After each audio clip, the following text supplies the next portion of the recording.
解封啦！昌江路解封啦！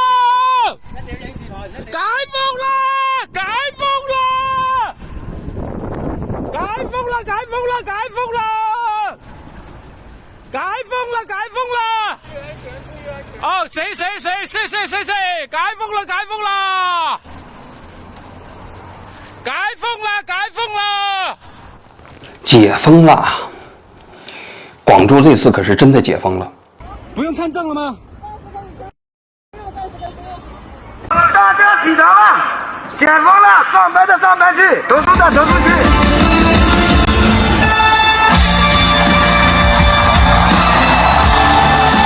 事情形势相当的开心。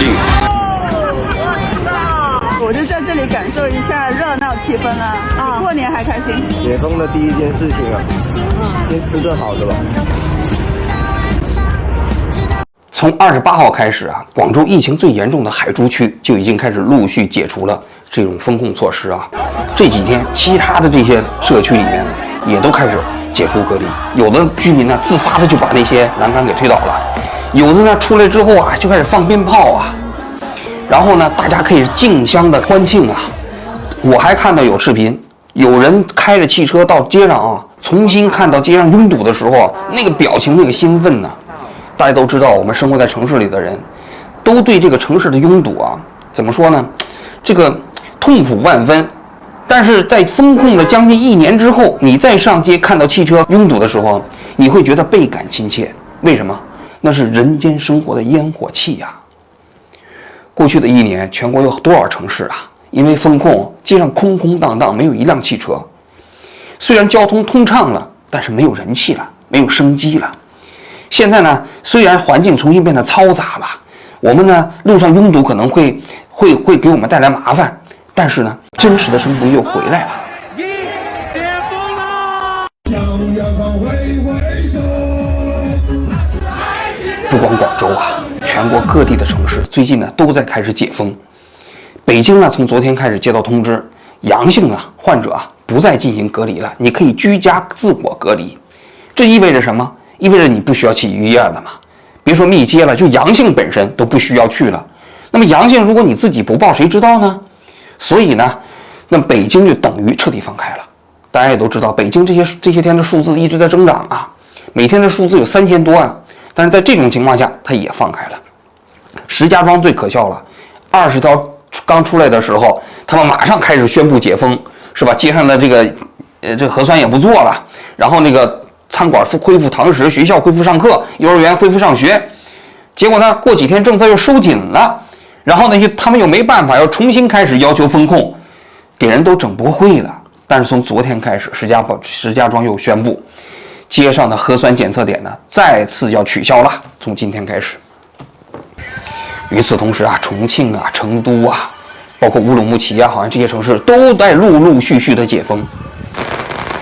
所以这一次呢，是真的全国要马上开始全面的解封了，因为政策已经发生了真正意义上的重大转弯。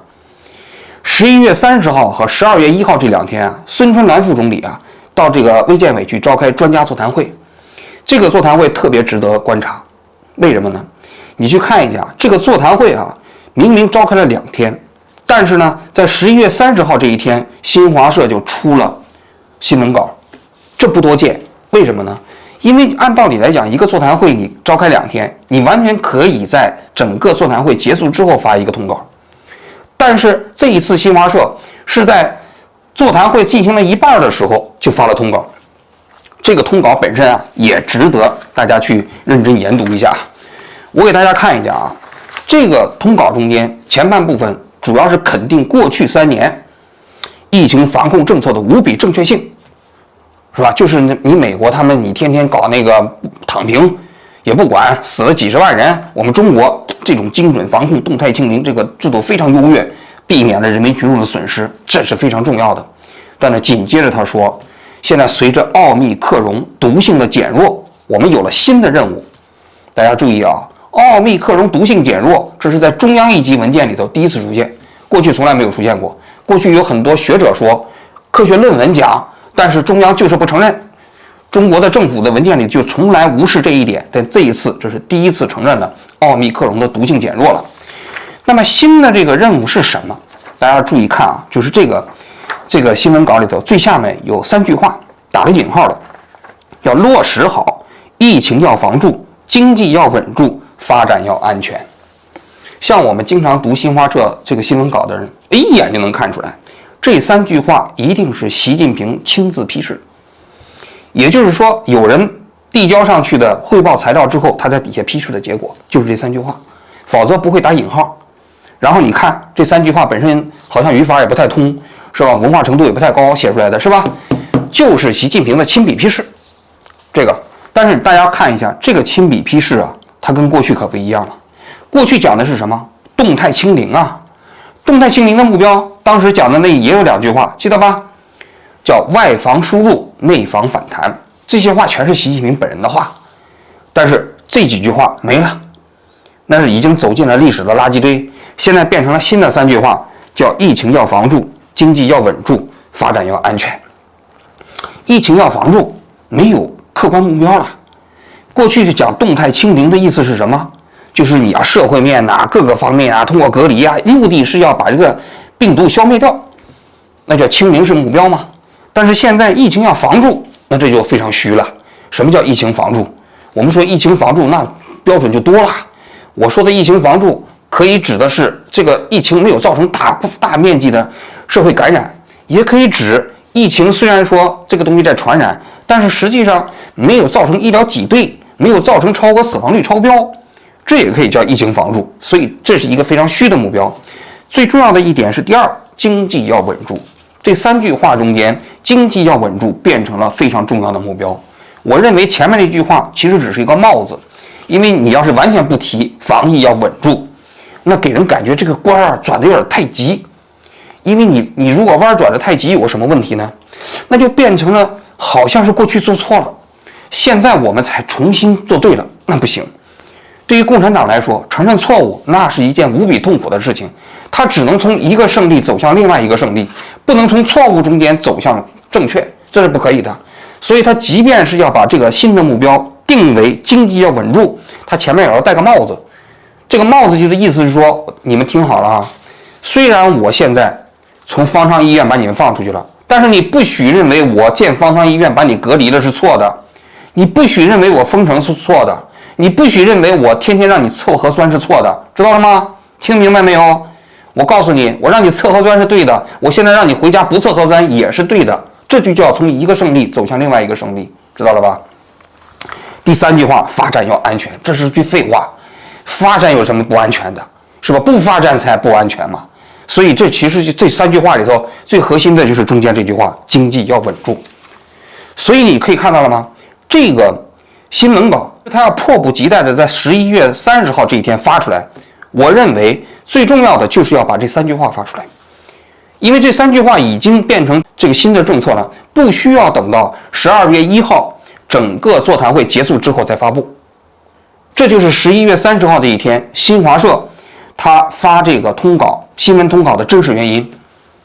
到了12月1号，也就是昨天，新华社又发了一个通稿，还是针对这个座谈会的，孙春兰总理跟这个座谈会的，但是第2天补充的内容都是接下来下一步，所谓具体在新形势下怎么落实好这3条措施的这个技术问题，其中最核心的就是讲到了一个分级诊疗，也就是说，万一出现医疗挤兑，这个所谓的数字大幅反弹之后啊，医疗挤兑啊，要实行分级诊疗制度。最核心的还是30号这天就放出来了。与此同时，大家才可以看到，今天新华社还发了评论，说要贯彻新的这个政策方针啊，要能解封要尽快解封，要跟全国各地。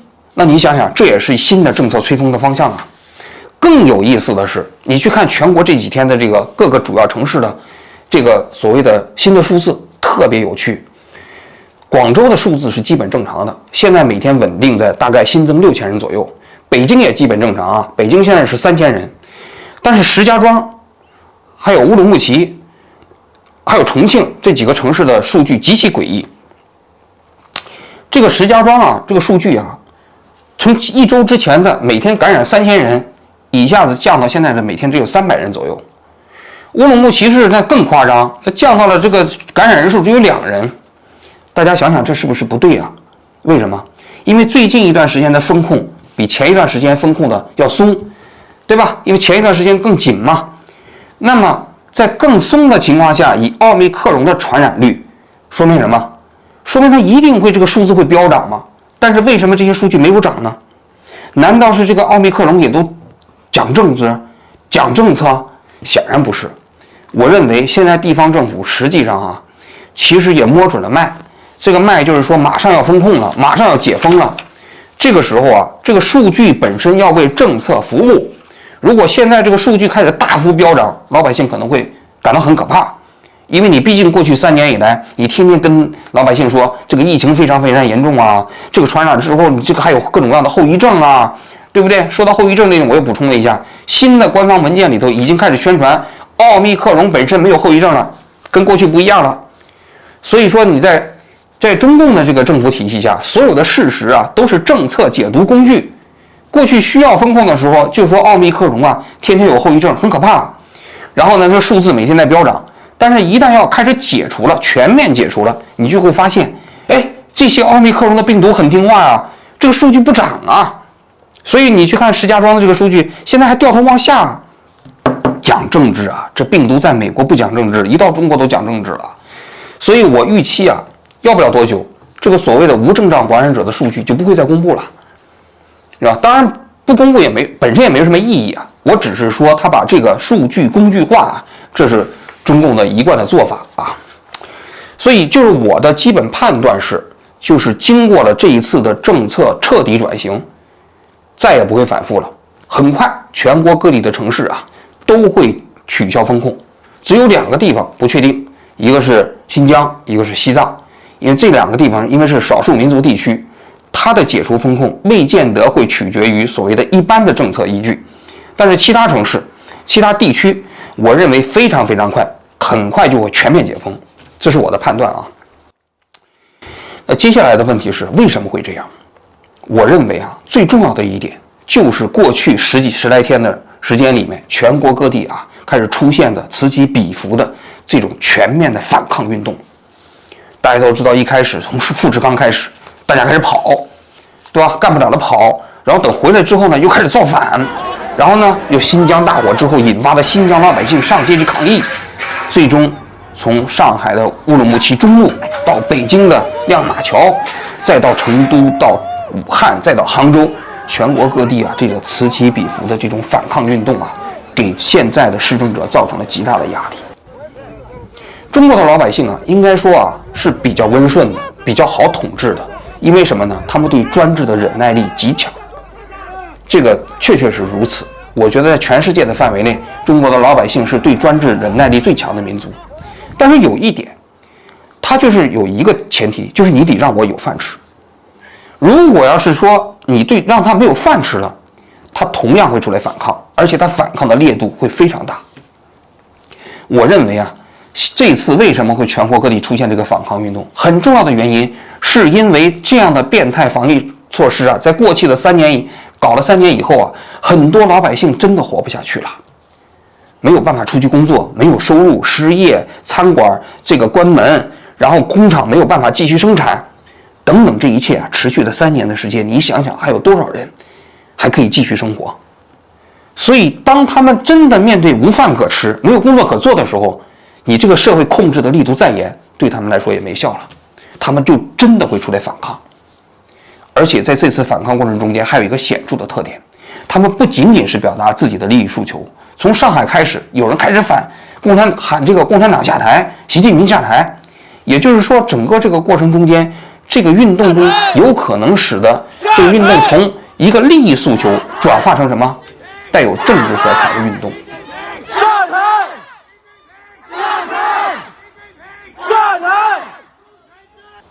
这个对共产党来说那是不得了的一件事情，他肯定是害怕呀。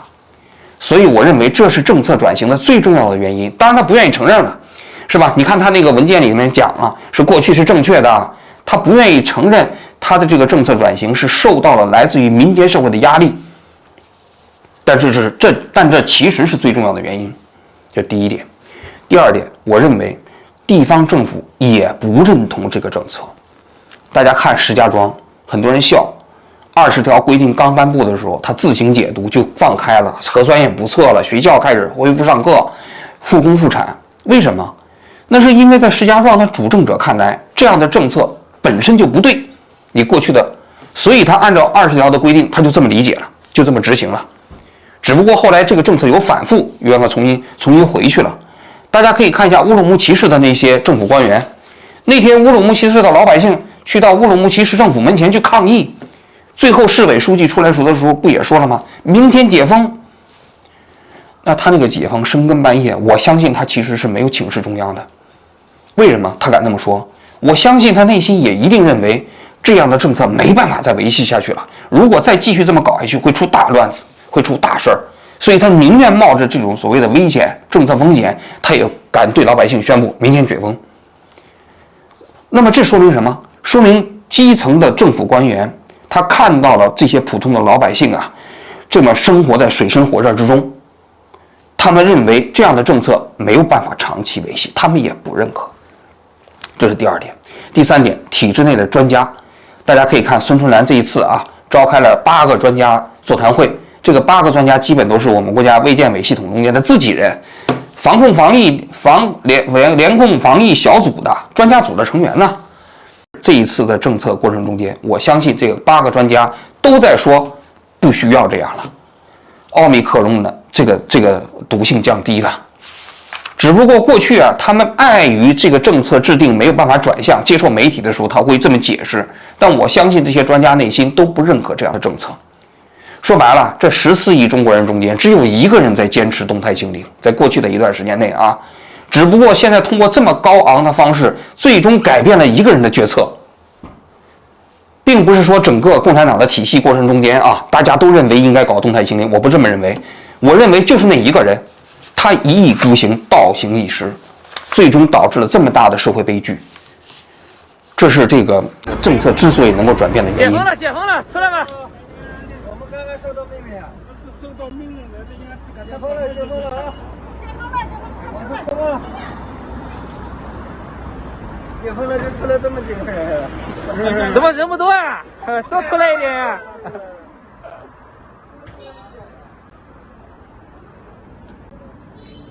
哎，怎么都不出来？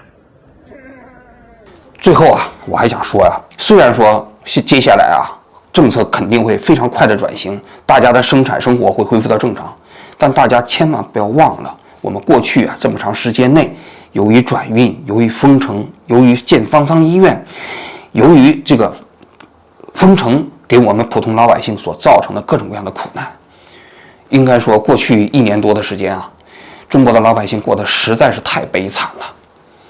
那么多悲惨的故事，我们的节目中间也做了，从那个乌鲁木齐跳楼的，呼和浩特跳楼的，乌鲁木齐的火灾，包括封控过程中间的那些种种不幸，那个维族的小伙子喊的"我们是人，不是羊"，是吧？重庆那个当时在街头演讲的那个女孩，也包括宁夏的那个18岁的女孩的内心呐喊，是吧？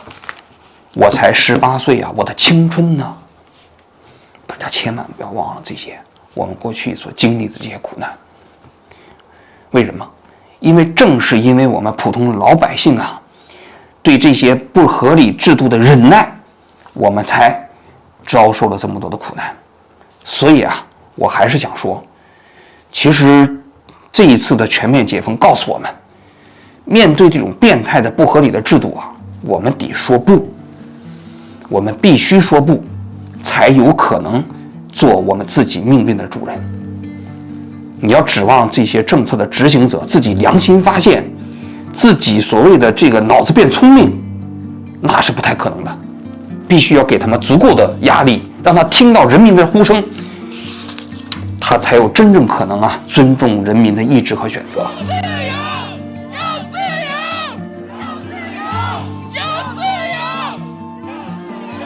我以前觉得我自己很懦弱，直到这一刻，我觉得我自己可以站出来，我为我自己加强发声。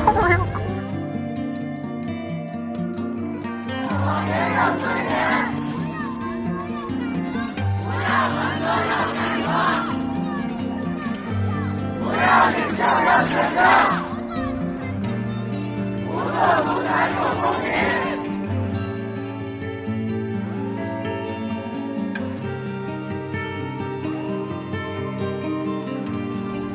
让大家在之后的日子里拒绝接受官方塑造的正确的集体记忆，不做人民，做自己。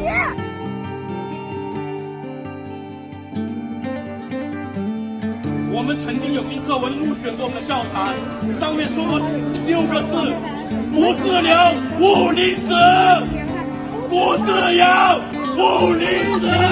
就在说